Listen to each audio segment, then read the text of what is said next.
Hello everyone, welcome to MG classes. I am Priya Jaiswal. आज हम देखेंगे पॉलिटी, जो कि हम कंटिन्यू करेंगे। इसके पहले हमने चैप्टर 3 को कंप्लीट किया हुआ है और आज हम देखेंगे इसमें चैप्टर 4। नाम है आपका लोकतांत्रिक सरकार के मुख्य तत्व। ओके, तो हम लोकतांत्रिक सरकार के मुख्य तत्व क्या क्या हैं इसके बारे में हम डिस्कस करेंगे। इसमें आज इस चैप्टर को हम पढ़ेंगे। ओके, तो इसमें हम सबसे पहले समझेंगे कि इसमें दक्षिण अफ्रीका के बारे में बताया गया है कि दक्षिण अफ्रीका कैसा देश है। मतलब कि दक्षिण अफ्रीका एक ऐसा देश है जहाँ कई प्रजातियों के लोग रहते हैं यहाँ पर। और उसके बाद यहाँ पर दक्षिण अफ्रीका जब गुलाम था उस समय शासन व्यवस्था यहाँ पर कैसी रही थी, है ना, यानी कैसी थी, और आज़ादी कब मिली, कैसे मिली, और फिर शासन व्यवस्था कैसे बनी, ये सब चीज़ों को हम इसमें देखेंगे। उसके बाद आगे इसमें देखेंगे कि जो लोकतांत्रिक सरकार है कैसे बनी, कब बनी, वहाँ पर कैसे लोग शामिल होते गए।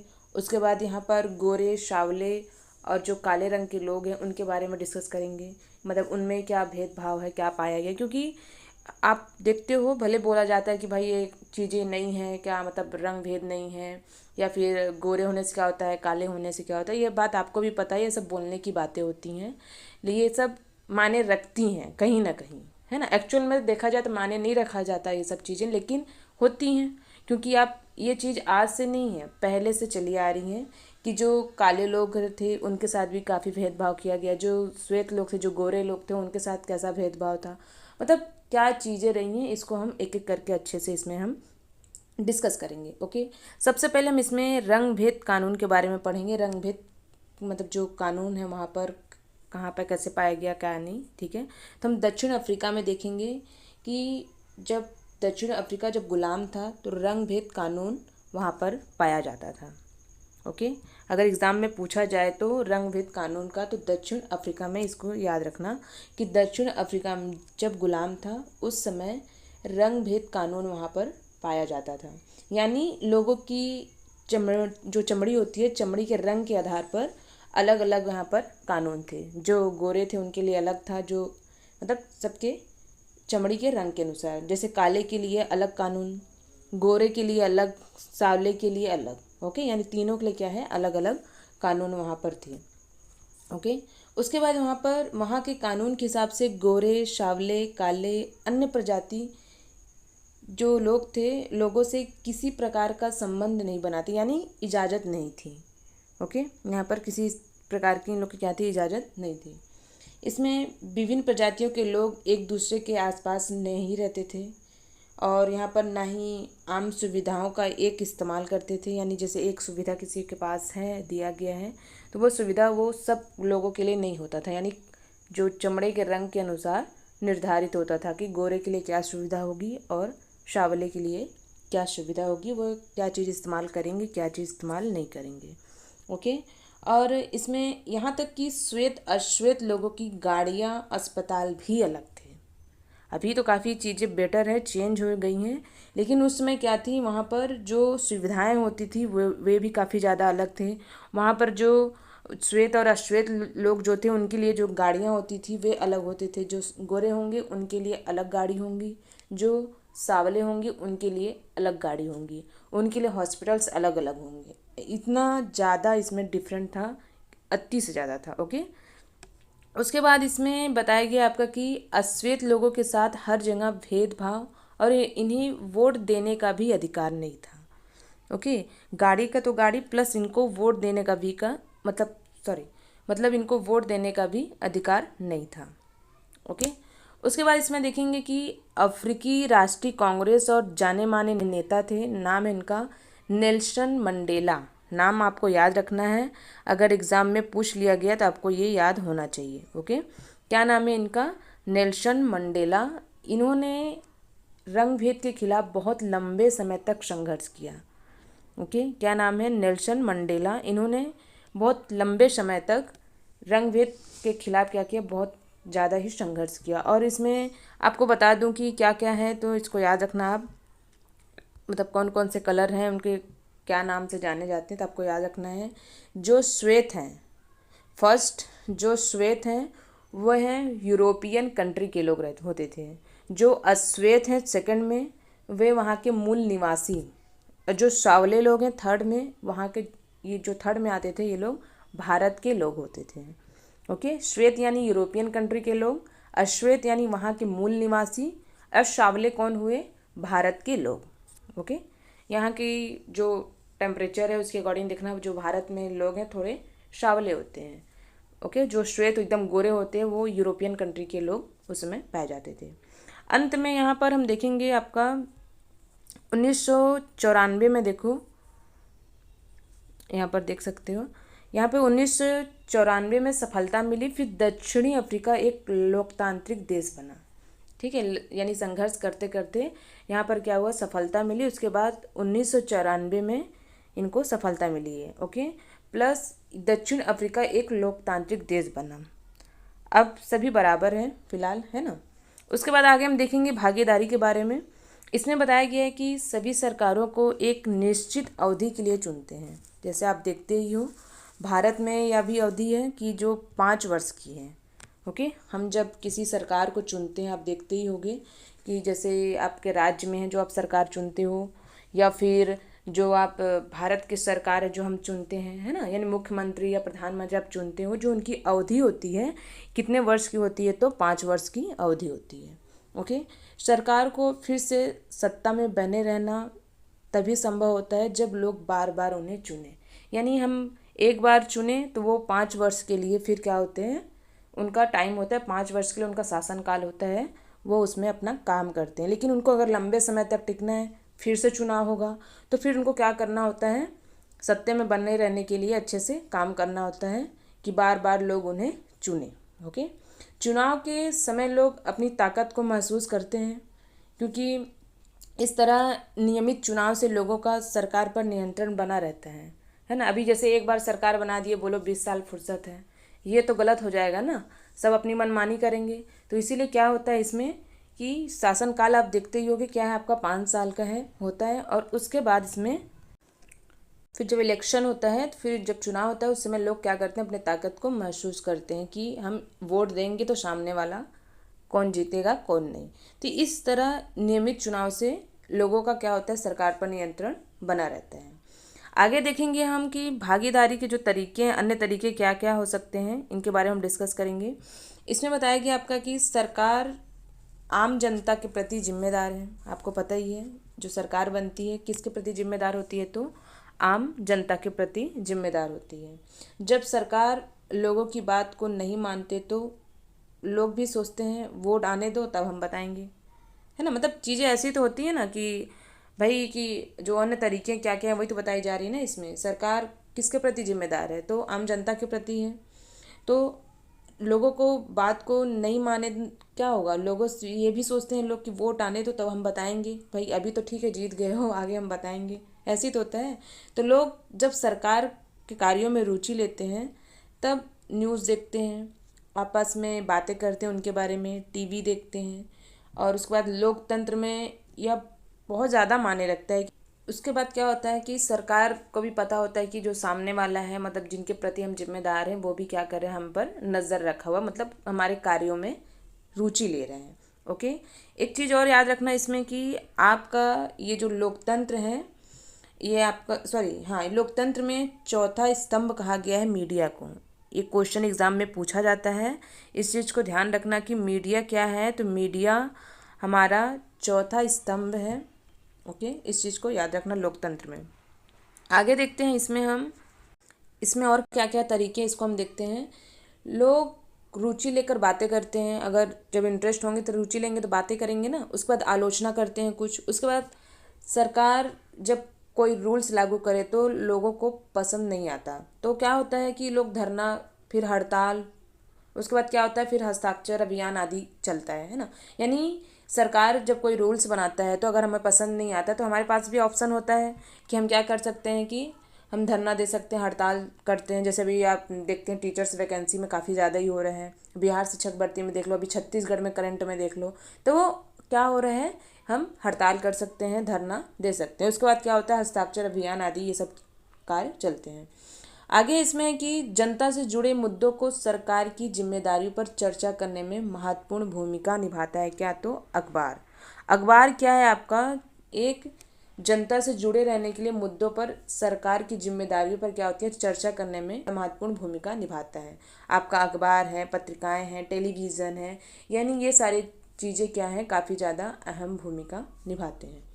लोकतंत्र लोगों को भागीदारी का मौका देता है। सभी वर्ग के लोग सरकार के कामों में रुचि लेते हैं। अगर देश के लोग सजग हैं सरकार के कामों में तो रुचि लेते हैं कि देश कैसे चलाया जाता है, तो उस देश को लोकतांत्रिक स्वरूप का ढांचा और भी मजबूत हो, मतलब किस तरीके से सरकार चलेगी, है ना। तो अगर अगर लोग इंटरेस्ट लेते हैं जिसमें क्या होता है, लोकतांत्रिक स्वरूप का जो ढांचा है काफ़ी ज़्यादा मजबूत हो जाता है। फिर सरकार भी अपना काम भी अच्छे से करती है, क्योंकि एक डर होता है कि लोग हमारे कार्यों को देख रहे हैं, हम काम कैसे कर रहे हैं, कैसे नहीं कर रहे हैं। ओके, आगे हम इसमें देखेंगे कि लोगों को भागीदारी का मौका तो देती है, लेकिन सभी वर्ग के लोग सरकार के कामों में रुचि भी लेते हैं। ठीक है, अब ऐसे नहीं है कि इसका जब वर्ग को क्या करते हैं कि सभी को मौका दे रहे हैं तो सभी को मौका भी मिले, ज़रूरी नहीं है। तो सच यह भी है कि सबको मौका नहीं मिल पाता है। तो लोगों के लिए भागीदारी का एक अन्य तरीका यह भी है कि आंदोलन करें, जो सरकार और उसके काम करने में तौर तरीकों को चुनौती दे सके। जैसे दलितों के, आदिवासियों, अल्पसंख्यकों यानी महिलाओं एवं अन्य लोगों की भागीदारी अक्सर इन आंदोलन के जरिए हम देख सकते हैं। ठीक है, अगर देश के लोग सजग रहें और इस बारे में रुचि लेते रहें कि देश कैसे चलाया जाता है, तो उस देश की सरकार का लोकतांत्रिक स्वरूप और भी मजबूत होता है। अगर हम शहर, कस्बे, गांव और गली और कई जुलूस गुजरते हुए देखें तो हम एक क्षण का रुख कर पाते हैं कि जुलूस किस लिए निकाला जा रहा है, उसमें भाग लेने वाले लोग कौन हैं और वे किस मुद्दे पर प्रदर्शन कर रहे हैं। यानी इससे हमें यह समझने में मदद मिलेगी कि हमारी सरकार काम कैसे करती है। ओके, आगे देखेंगे हम इसमें विवादों का समाधान। ये जो विवाद होता है इसका समाधान कैसे किया जाता है, तो और ये मतलब जो विवाद होता है, विवादों का समाधान क्या है, तो इसको हम समझते हैं। सबसे पहले इसमें देखो बताया गया है कि इसका सांस्कृतिक, धर्म, क्षेत्र और आर्थिक पृष्ठभूमि में तालमेल नहीं बैठा पाना। अगर हम एक धर्म के लोग हैं, हम एक क्षेत्र में रहते हैं और आप सबकी संस्कृति अलग अलग है, इस तरीके से रहते हैं, और यहाँ पर अगर आपस में क्या हो, तालमेल ना बैठे तो क्या होगा, विवाद ही होगा। यानी हम जब आपस में तालमेल नहीं बैठा पाते हैं तो क्या होता है, विवाद होता है। जैसे हम देखेंगे एक सबसे बड़ा विवाद है आपका कि नदियों पर विवाद हम अधिकतर देखते हैं हमारे देश में। जैसे एक विवाद है आपका कृष्ण सागर, राजा सागर बांध है। ओके, यानी यहाँ पर नदियाँ, ध्यान देना आप, नदियाँ हमेशा एक से अधिक राज्यों से होकर गुजरती हैं। अब ऐसे तो नहीं है ना कि आप नदी बह रही है तो आप एक राज्य में इसको आप कवर करके रखेंगे कि भाई यही राज्य में बहेगी, ऐसा तो है नहीं। नदी क्या होती है, एक से अधिक राज्यों में होकर बहती है। तो नदियों के पानी को लेकर आप दो राज्यों के बीच में झगड़ा होता है। जैसे आपका कर्नाटक और तमिलनाडु के बीच में आप देखोगे क्या है, आपका कावेरी नदी है। ठीक है, अब कावेरी नदी के पानी का विवाद हमेशा रहता है। अब विवाद होने का रीज़न क्या है कि जो कर्नाटक में कावेरी नदी है, कावेरी नदी पर जो कृष्णा सागर बांध है, ओके, जो कृष्णा सागर बांध है वो नदी के ऊपर क्षेत्र पर है। जैसे मैं इस तरीके से आपको समझा सकती हूँ। इसमें देखो कि ये आपका क्या है, यहाँ पर ये आपका कृष्णा सागर बांध है। ओके, क्या आपका ये कृष्णा सागर बांध है और ये आपका क्या है, तमिलनाडु का बांध है। ठीक है, मेंडू बांध है। तो इसमें आपका क्या बताया गया कि प्रॉब्लम यह है कि तमिलनाडु कहता है कि कर्नाटक अधिक पानी नहीं छोड़ता है।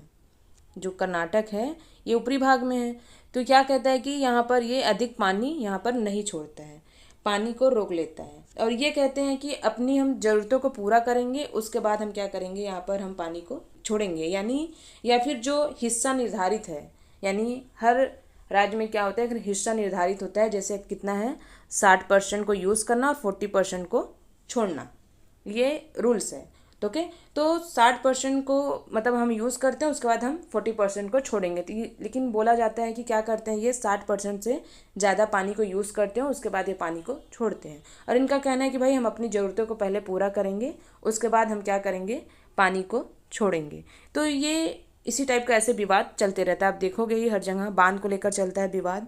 ठीक है, तो आपस में अगर हम अच्छे से रहें, चीज़ों को समझ कर रहे हैं तो विवाद ना हो। ठीक है, ये आपका याद रखना, एग्जाम में क्वेश्चन हम अधिकतर पूछा जाता है आपका कृष्णा राजा सागर बांध।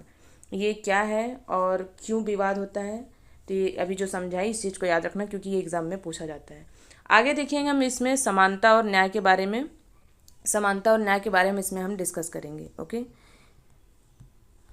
इसमें आपका बताया गया कि समानता और न्याय, अगर हम समाज में समानता आ जाए तो न्याय खुद ही आ जाएगा, सबसे पहली बात तो।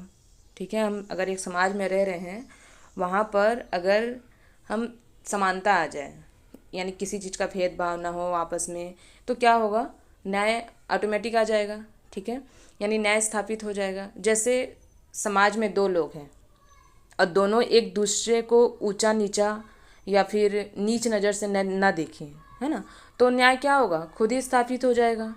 तो ऊंच नीच नज़र से देखेंगे तो लड़ाई झगड़ा होगा और केस यही होगा, जिस उसके बाद क्या होगा, फिर न्यायालय में पहुंचेगा। यानी आप देखोगे, आप ये सब जो समानता है, न्याय है, इसको समझने के लिए आप अपने आसपास के जगह में आप देख सकते हो। तो अगर हम एक समान तरीके से रहें, आप किसी को ऊंच नीच नज़र से ना देखें, तो यहाँ पर असमानता नहीं होगी। ठीक है, तो उसके बाद अगर हम ऊंच नीच नज़र से देखेंगे तो क्या होगा, केस होता है। केस होने के बाद क्या होगा, उसके बाद यह न्यायालय में काम करता है, वहाँ पर न्यायालय में जाएगा, फिर वहाँ पर लंबी चलेगी, वहाँ पर यानी जो डिसीजन लिया जाएगा वहाँ पर होता है। ठीक है, उसके बाद देखेंगे हम लोगों से बराबरी का व्यवहार। सबसे पहले हम देखेंगे लोगों से बराबरी का व्यवहार, और उसके बाद यहाँ पर छुआछूत समाप्त, मंदिरों का दरवाज़ा सबके लिए खोला गया है। यानी पहले क्या था, लोगों से बराबरी का व्यवहार नहीं होता था, बड़े और छोटे का एक, है ना, भेदभाव हमेशा बने रहा है। छुआछूत की जो प्रथा थी वो भी खत्म की गई है, क्योंकि ये पहले बहुत ज़्यादा थी।